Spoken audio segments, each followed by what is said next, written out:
lowered the bond of Karmelo Anthony from $1 million to $250,000 because they have a new lawyer who's apparently kind of good, because they raised almost $400,000 for this boy who stabbed another boy. And the black community is not outraged because it's okay to stab white people. It's okay to hurt white people, apparently, in the eyes of the black community, because, you know, they're white, so it don't matter what you do to them. And we got slavery. So since we were in slavery, we can do anything we want to white people because we're a mean, nasty, hateful race, a lot of us. And they're mad at you as a black person because you don't subscribe to that. The boy don't deserve no bond to be lowered. He took somebody else's life who is no longer here. And it's not self-defense, because I teach my kid to go tell, to leave, or to, you know, fist fight. But you don't stab people. So that's the new thing with self-defense now. So it's horrible, and it shouldn't happen. As you guys know, Karmelo Anthony was in court earlier today, and he had his bond reduced drastically from $1 million down to $250,000.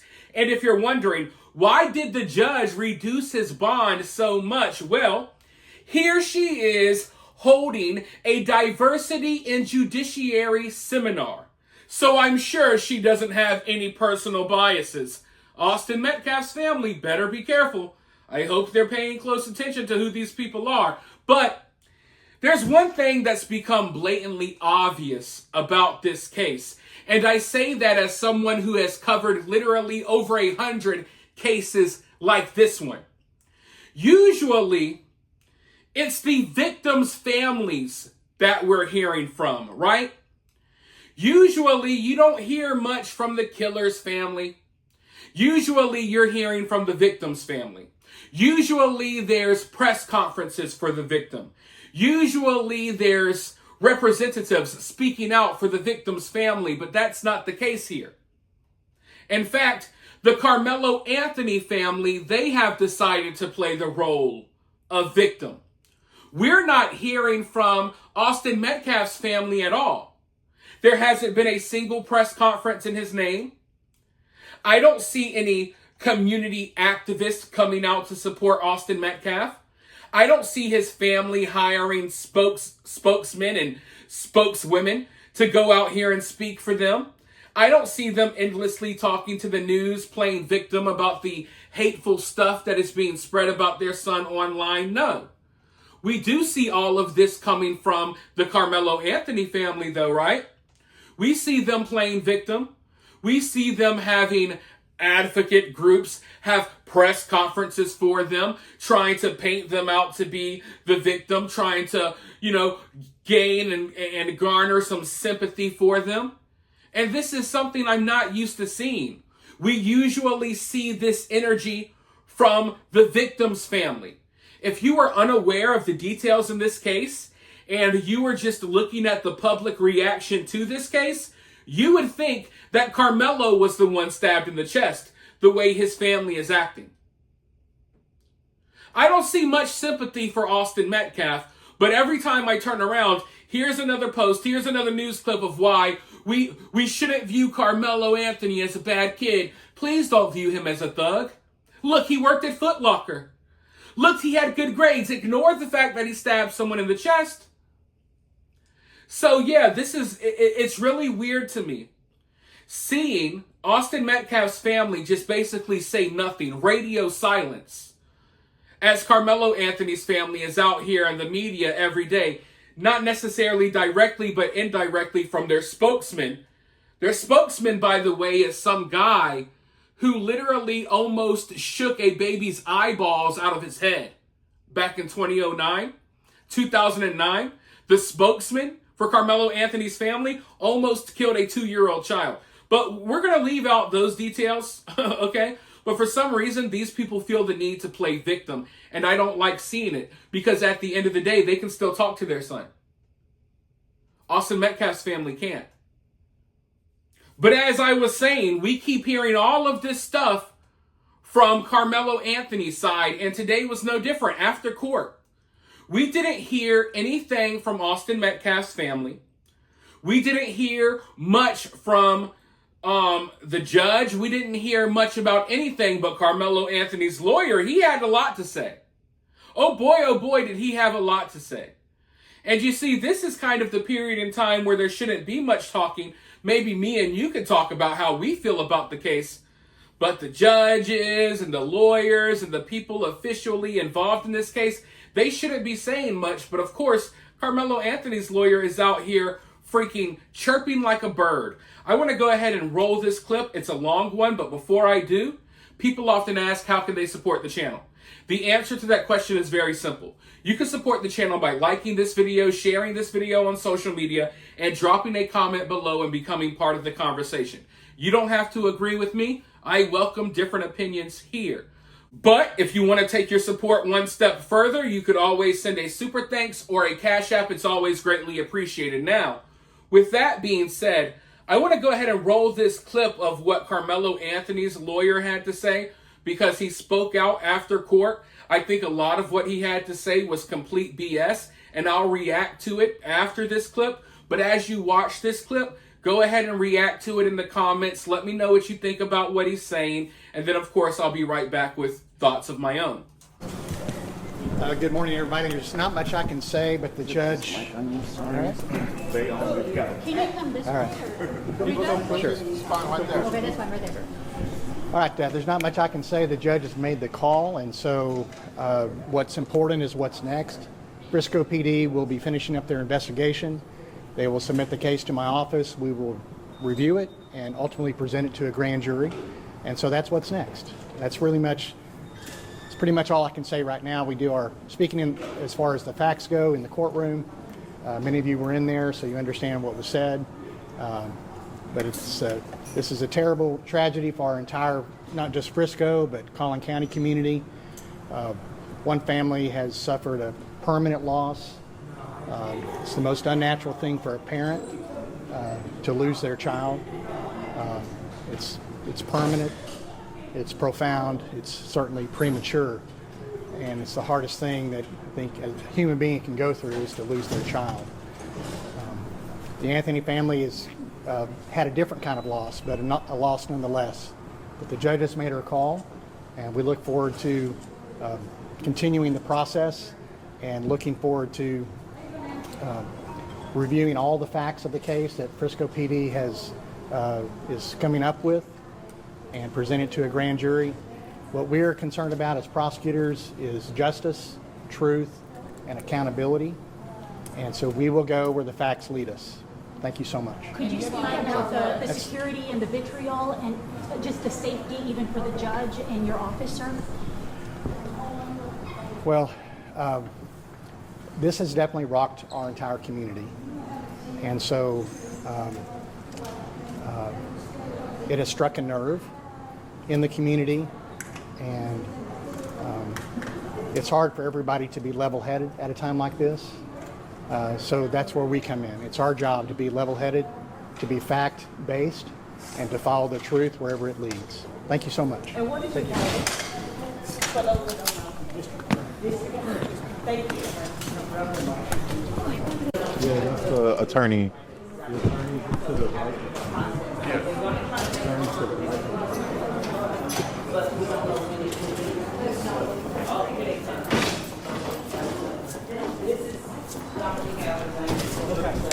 We can't do this in here. It's 5 more seconds. 5 more seconds? Okay. Good? Everybody good?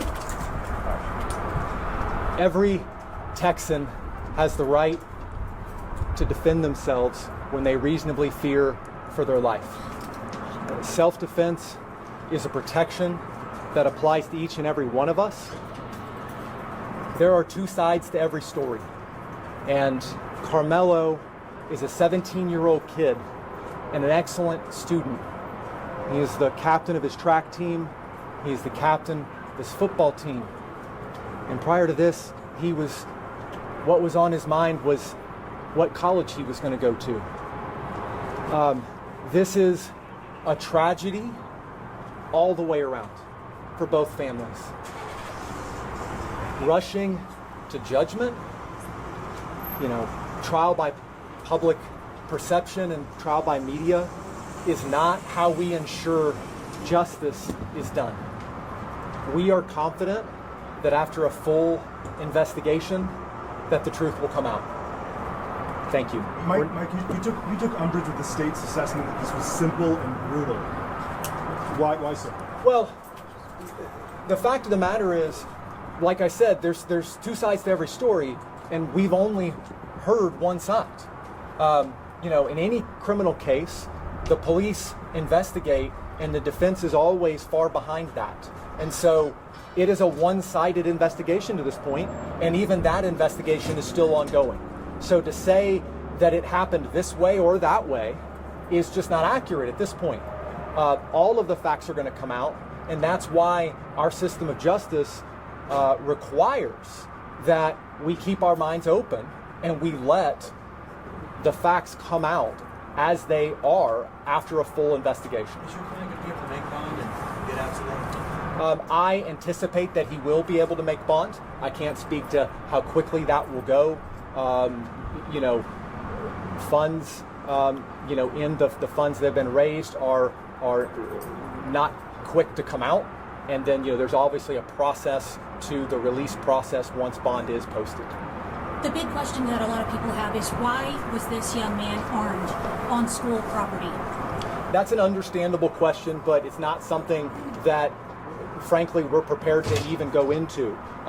This is something that I know the police and the prosecution want to get it right and want to have a full and fair investigation, and so do we. So it would be irresponsible for me or them at this point to start saying, this is what happened, this is why, anything. So I understand that's a big question. It's going to be a big question, and it's something that we will find out, and we ask that the public, as hard as it is, withhold judgment and let both of these families have justice, that let both of these young men, the Metcalf family and the memory of who they've lost, but also Karmelo, have a fair and full justice process. Ultimately, your feeling on the reduction of this bond, you feel it's fair?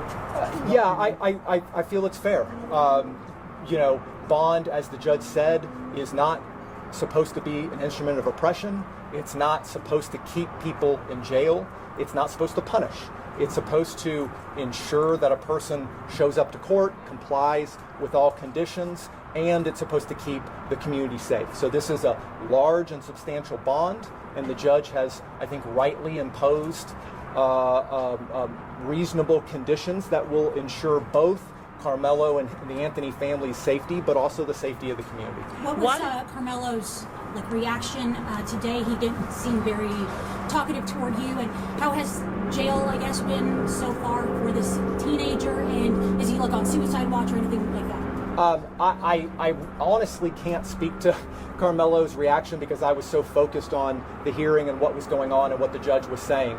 I think we have to all remember Karmelo is a 17-year-old kid who's never been in any sort of trouble before. If you can just put yourself in his shoes, this is a scary, bewildering process, and I can't even imagine what was going through his head, just as I'm sure I can't imagine what was going through the heads of the Metcalf family. So this is something that is new to all of them and incredibly trying. So for people who want to know, why were you selected? I mean, what is your experience?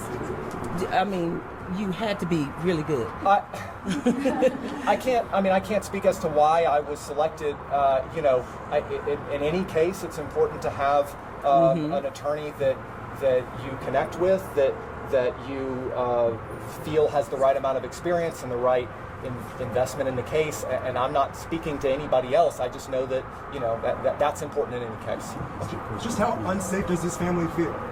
You mentioned it multiple times. Yeah, look, I'm not going to speak for them at this point, but I think you can imagine the press coverage on this case has been immense, and the online and public reaction has been immense, and unfortunately, as is common in our culture, especially lately, the vitriol and the public reaction one way or the other has been intense, and threats and talk of race war and all kinds of insanity isn't good for, obviously, the Anthony family. It's not good for the Metcalf family. It's not good for the peace and safety of our community. So, I would ask, and I know both sides would ask, that the temperature on this be allowed to come down, that, the media, you guys have a job to do, and I understand that everyone does, but, at the same time, we just ask everyone in the public and everywhere to let this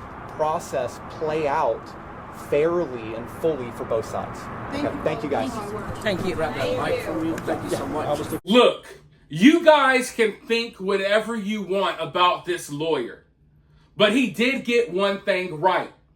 We have only heard one side of the story. Now, some of you all might get mad about that, but it's true. We have only heard one side of the story. And that side of the story is Karmelo Anthony's side of the story. We haven't heard Austin Metcalf's side of the story. Why? Because Austin Metcalf is dead. Austin Metcalf is not here today to tell us his side of the story. Karmelo Anthony is. And that tells you everything you need to know. So when he says, oh, everything's one-sided, we've only heard one side of the story. Yeah, we heard what Karmelo Anthony had to say. We heard what Karmelo said to the police. We've read the police reports, or at least I have. I know the ignorant people supporting Karmelo, half of them can't read, and the ones that can, they're not going to waste their time reading the police report because they rather just spread a bunch of racist, hateful lies. So he's right. We've only heard one side, and that's basically Karmelo's side. We'll never hear Austin's side of the story. Now, the fact that this lawyer walked out of the courtroom with Dominique Alexander, the baby shaker, the man who was found guilty for beating and shaking his girlfriend's 2-year-old child to the point that the baby almost died and its brain was hemorrhaging, and the baby's retinals, its eyeballs, started hemorrhaging, almost popping out of its head. The fact that the lawyer is walking around with this guy like he's someone that should be taken seriously lets me know that this lawyer doesn't have any integrity. Which isn't surprising because most lawyers don't. But you see what I'm saying, though? How this lawyer, he's willing to sit there and talk. I'm going to answer all the questions. I'm going to say this. I'm going to say that. But we don't see anyone being vocal on the other side.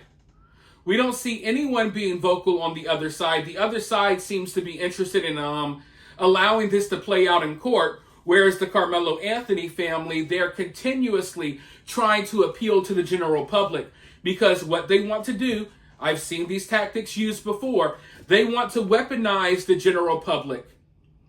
They want to get the public up into an uproar, so they act violently, so they protest, and so they riot, and that will intimidate the jury, it will intimidate the judge, it will intimidate the community, and then Karmelo Anthony will get a lesser charge, not because he deserved a lesser charge, but because they simply don't want half the city burning down. They don't want the Wendy's to get burnt down over Karmelo Anthony, right? We don't want the Arby's burning down over Karmelo Anthony. We don't want the protests. We don't want the riots. We don't want more violence and bloodshed because, when these protests and riots start, then comes the looting, and then comes, black people killing other black people at the protest, and it just gets really crazy, right? So they're attempting to keep speaking and keep trying to sell this idea of self-defense to the public because they want a reaction out of the public when it looks like Karmelo might not be able to get off on this charge. And I find it hilarious that Karmelo Anthony's family hired this guy because if you've been following since the beginning, Karmelo Anthony's family, their original attorney was white. He made a statement. And the next thing we know, he was replaced and this activist group came in with Dominique Alexander and Kim Cole, these like BLM type grifters, right? That grift off of cases involving racial issues. And this case really has nothing to do with race. Like Karmelo didn't stab Karmelo didn't stab Austin because of race. And Austin didn't ask Karmelo to move because of race. All of the racial stuff surrounding this case comes from the reaction. It has nothing to do with the actual case itself. But Carmelo Anthony's family originally started working with this activist group because they wanted to make this a racial situation. They know damn good and well that what their son did was wrong. But instead of acknowledging that, they want to turn it to be like, oh, my son's the victim of racism and we're the victims of racism. And if my son gets found guilty, it's racist. They're trying to play the race card. And I find it hilarious that now that they've raised all of this money on GoFundMe, they decided, hey, let's get rid of the DEI lawyer. Let's get rid of the DEI lawyer, Kim Cole, the BLM activist lady. We know she sucks. We just wanted her here for a little while to stir up racial tensions. But now that we actually got the money, we're going to go hire a white man. I'm going to get rid of my DEI lawyer, Kim Cole. Who cares about this strong black woman that we should have allowed to represent us? No, we want better representation. We're going to the white man. So this family who has tried to make everything surrounding this case about race, who has purposely started working with this activist group that like to start protests and riots, and I've already exposed all of this in previous videos. You got to go check those out. I can't go into full detail here. But they purposely started working with this activist group to make it a racial situation. And then as soon as they got some money raised, they went and hired the best white man they could find. So I think that's funny. I think it's absolutely hilarious. And it says a lot about just everything in general, if you ask me. But I'm going to continue watching this case play out. I'm sure we're going to hear more and more and more and more and more and more and more and more and more and more from Carmelo Anthony's family and their lawyer. I don't think we're going to really hear probably anything at all from Austin Metcalf's family. Austin Metcalf was buried on Saturday, and we didn't even hear much about that. Because right now, everyone has to focus their attention on feeling so bad for Karmelo, the great stand-up kid that was just stabbing people in the heart. And you know, when the lawyer says that Karmelo doesn't have a previous record or a previous history, maybe he doesn't have a previous criminal record with the police, but from the sounds of it, he has a record at school of fighting, possibly bringing knives to school. There was an assault at school on February 4th involving Carmelo Anthony, but for some reason, we're not getting many details about that. I would like someone to come out and flesh out those details instead of having to hear this victim narrative that is being spewed around by Carmelo Anthony's family all the time. Because at the end of the day, like I said, Carmelo Anthony is still here and Austin is not. But with that being said, you guys let me know what you think of this down in the comments below. While you're down there, hit that thumbs up, hit that subscribe, ring that notification bell, and I'll talk to you all very soon in the next one.